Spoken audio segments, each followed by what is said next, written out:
Assalamualaikum warahmatullahi wabarakatuh.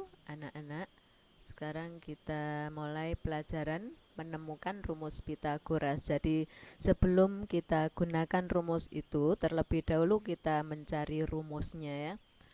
Sebelum pembelajaran kita mulai, marilah kita berdoa terlebih dahulu supaya pembelajaran kita kali ini bisa bermanfaat bagi kita semuanya. Amin. Silahkan berdoa. Selesai. KD yang kita pelajari ini menjelaskan dan membuktikan teorema Pitagoras dan triple Pitagoras. Pengalaman belajar saat ini membuktikan teorema Pitagoras. Materi sebelumnya yang harus kalian kuasai, kita mengulang kembali. Luas persegi, masih ingat ya? Sisi kali sisi, luas segitiga, setengah kali alas kali tinggi. Sisi miring adalah sisi yang berada di depan sudut siku-siku atau 90 derajat. Jadi sisi miring itu bukan sisi yang miring anak-anak. Sisi miring itu adalah sisi yang berada di depan sudut 90 derajat. Apa artinya 5 pangkat 2?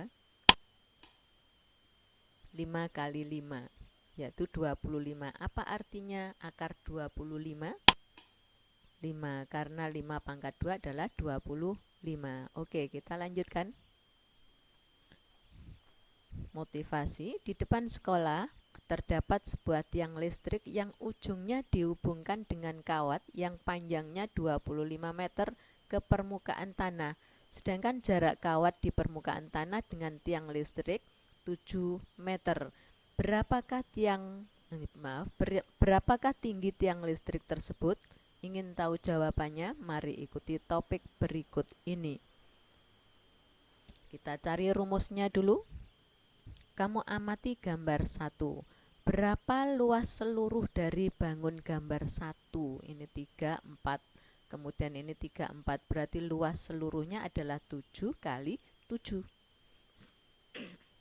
49 satuan luas. Bangun persegi itu kita potong-potong. Ini kita potong-potong. Ya, seperti gambar 2. Kita potong-potong demikian.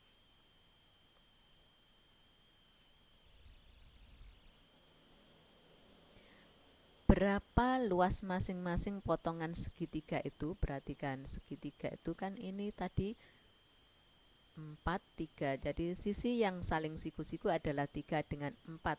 Kalau alasnya kamu mengambil 4, maka tingginya 3. Kalau alasnya 3, tingginya adalah 4. Alas dan tinggi itu saling tegak lurus. Berarti luasnya adalah setengah kali alas kali tinggi. Setengah kali 4 kali 3. Berapa anak-anak? 6 satuan luas. Berapa jumlah luas dari 4 segitiga itu? Kalau masing-masing ini 6, berarti 4 segitiga ini luasnya 24 satuan. Kalau begitu, berapa sisa luas yang ada pada bangun gambar 1? Bangun yang tidak diarsir ini berapa? Kalau tadi seluruhnya 49, ini diambil 24, berarti sisanya ini tinggal berapa? 25 satuan luas. Oke, kita lanjutkan. Keempat segitiga yang kita potong-potong tadi ini kita susun. Nah, seperti ini.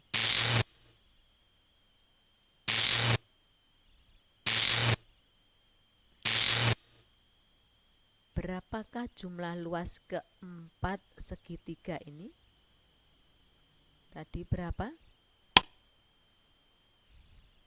24. Di sini 24. Sekarang bagaimana jumlah luas keempat segitiga pada gambar 3 dan gambar 1? Sama kan? Ini luasnya 24, ini luasnya juga 24. Kita lanjut ya. Kalau begitu, apa yang dapat kalian ketahui tentang luas bangun yang tidak diarsir pada gambar 1 dan gambar 3? Jadi luas seluruhnya ini sama. kemudian luas daerah yang diarsir di sini sama dengan luas daerah yang diarsir di sini. Berarti luas daerah yang tidak diarsir pada gambar 1 sama dengan jumlah luas daerah yang tidak diarsir pada gambar 3.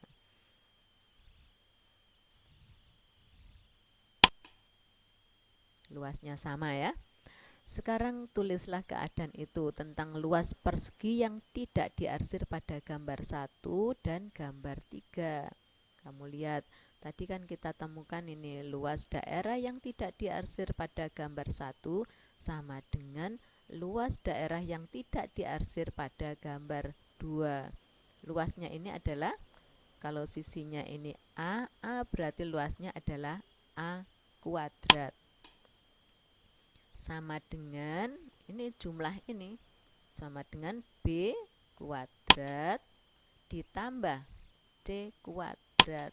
Nah, ini bangun yang tidak diarsir pada gambar 1 dan gambar 3 disusun seperti gambar 4. Perhatikan berikut ini. Jadi ini nanti kita susun, kita ambil yang tidak diarsir ini.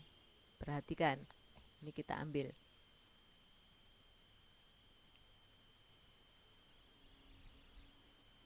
Ya, kita letakkan demikian. Ternyata ini membentuk segitiga siku-siku. Lebih jelasnya seperti ini. Persegi yang besar tadi luasnya A kuadrat. Persegi yang kecil atau yang berada di sisi-sisi yang saling tegak lurus adalah B kuadrat, ini adalah C kuadrat. Apa yang dapat kalian simpulkan dari gambar 4? Apa ayo? Yaitu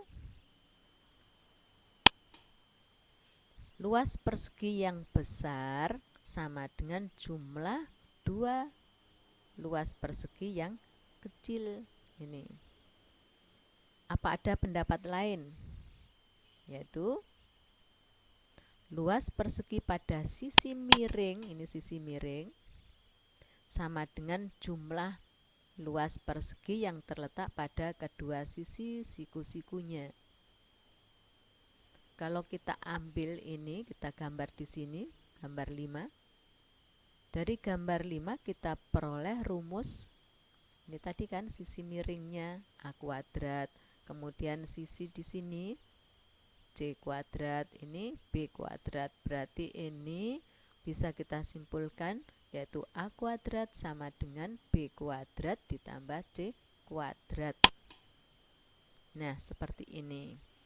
Nah, rumus tersebut dinamakan rumus Pythagoras karena dulu yang menemukan adalah Pythagoras ya. Kita lanjut anak-anak. Bunyi rumus Pythagoras yaitu kuadrat sisi miring sama dengan jumlah kuadrat dua sisi yang lainnya atau sisi yang saling tegak lurus. Jadi kuadrat sisi miring ini sama dengan jumlah kuadrat dua sisi yang lainnya. Berarti A kuadrat sama dengan B kuadrat ditambah C kuadrat. Nah, inilah yang dinamakan rumus Pythagoras. Dari rumus yang kita peroleh ini, kita dapat menemukan atau menentukan panjang sisi yang lain.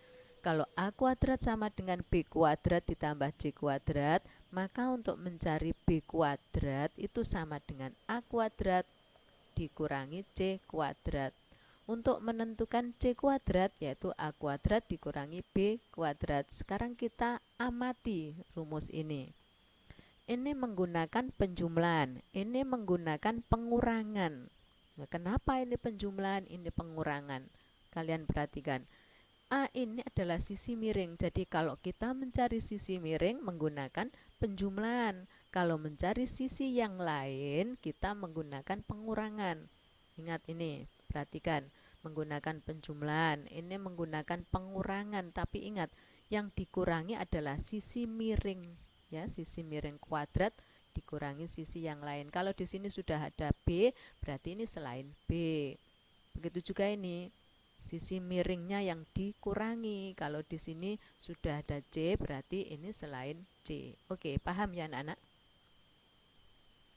Tugas Saya beri contoh untuk menjawab tugas. Untuk yang pertama, luas persegi pada satu sisi siku-siku. Misalnya kita ambil ini. Luasnya adalah, ini kita hitung, ada 4. Luas persegi pada sisi siku-siku lainnya, ini ada 4 juga. Luas persegi terbesar pada sisi miring, nama lain sisi miring adalah hipotenusa.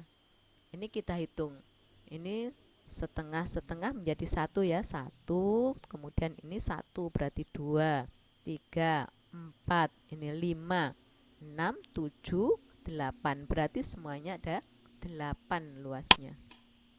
Nah, ini terbukti bahwa sisi miring ini atau luas sisi yang pada hipotenusa sama dengan jumlah luas dua sisi yang ada di sisi siku-sikunya. Jadi 8 ini sama dengan 4 ditambah 4. Oke, nanti kalian kerjakan untuk nomor 2. Kemudian nomor 3, kalau sudah kalian isi tabel ini. Tabel yang pertama ini sudah kita isi tadi, kita kerjakan tadi. Kalian tinggal mengisi ini untuk gambar 2. Titik-titik ini kalian isi. Dan untuk tugasnya nanti kalian mengumpulkan tabel ini. Jadi gambarnya tadi tidak usah digambar lagi, tabel ini yang kalian isi, ini yang dikumpulkan. Ya terserah melalui link boleh, melalui WA boleh.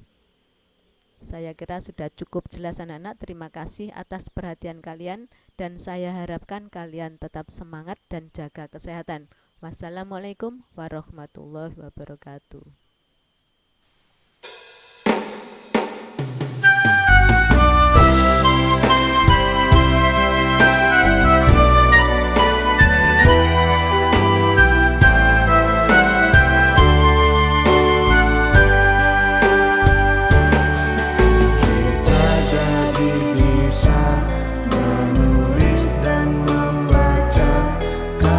Siapa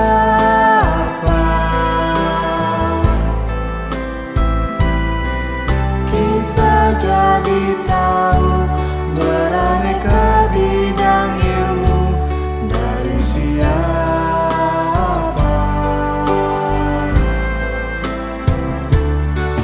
kita jadi pintar